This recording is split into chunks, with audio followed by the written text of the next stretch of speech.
তো হ্যাঁ guys, welcome back to my new blog. এখন আমি বিকালের দিকে যাচ্ছি গ্যারেজ। তো এখন আমি গ্যারেজের প্রায় কাছাকাছি আছি। তো এদের দেখতে পেলাম একটা বক্সে মানে পিকনিকের গাড়ি, এই 26 তারিখে কে পিকনিক করে। আর গাইস রাস্তা দিয়ে যেতে যেতে মানে লরি যাচ্ছে, আর এত ধুলো মানে একবারে গোটা গাছ জামা কাপড় সব ভর্তি গেলে। বিকালের দিকে যা চরম রাগ ধুচ্ছে, কি বলবো। এখন দোকানে যেয়ে আবার ধুতে হবে মুখ হাত পা। তো গাইস, তো এখন আমি দোকানের প্রায় কাছাকাছি চলে এসেছি। তো এই সামনে আমার দোকান দেখা যাচ্ছে, এই দেখো মিস্ত্রি বসে আছে। তো চলো দোকানে যেয়ে দেখা হচ্ছে। তো গাইস, তো এখন আমি চলে আসলাম দোকান। তো দেখতে পাচ্ছ দোকান কেউ নাই, এখন মিস্ত্রি একাই বসে আছে। তো দোকান পুরোই ফাঁকা, দেখতে পাচ্ছ সবই, এদেরও ফাঁকা এদেরও ফাঁকা। তো গাইস আস্তে আস্তে আমার গায়ে মানে রাস্তায় এত ধুলো যে গোটা গায়ে ধুলো ভর্তি হয়ে গেছে। তখন আমি মুখটা একটু ধুবো, তখন চলে আসলাম গোলের ধারে। চলো মুখের বরাবর দেখা হচ্ছে। তো গাইস এখানে মুখ হাত পা ধুয়ে ফ্রেশ হয়ে গেলাম।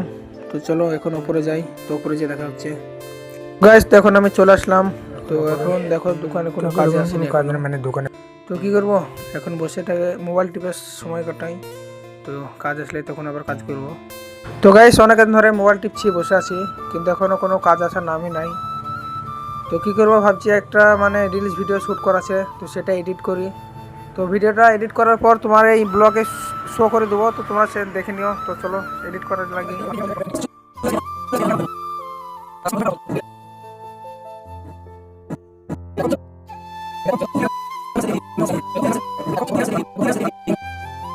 তো গাইস ফাইনালি এডিট কমপ্লিট হতে এলো। তো দেখো ভিডিওটা।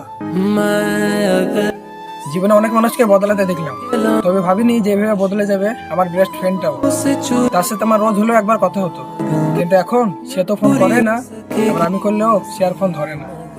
আই মিস ইউ রে বেস্ট ফ্রেন্ড। তো গাইস ভিডিওটা কেমন লাগছে বলো, আর এরকম ভিডিও দেখতে চাইলে আমার ইনস্টাগ্রাম আইডিটা ফলো করে দিও, বায়োতে লিঙ্ক দিয়ে দেবো। একটা লোক কাস্টমার এলো, তো এখানে তাকে একটা গিয়ার দিলাম সানিকাটা মেশিনের। তো গিয়ার দেওয়া হয়ে গেল। তো আর কি কি নেবে তো দেখি। তো এখানে নেবে বলছে একটা র্যাত ব্লেড ঘষার জন্য। তো এখান থেকে দুটো র্যাত নিয়েছিলাম, তো একটাকে লোকটাকে দিলাম আর একটা ঘরে রেখে আসলাম। তো র্যাত আর ব্লেড দেওয়া হয়ে গেল।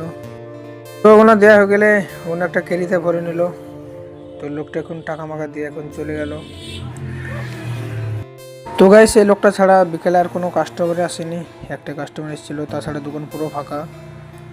তো এখন প্রায় সন্ধ্যা লাগতে আসলো, তো একটু পর চলে যাবো মিস্ত্রি আসলেই, মিস্ত্রি গিয়েছে একটা কাজে।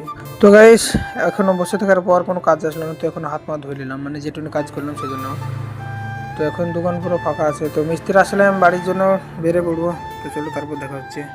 তো গাইস এখন মিস্ত্রির কাজ শেষ করে চলে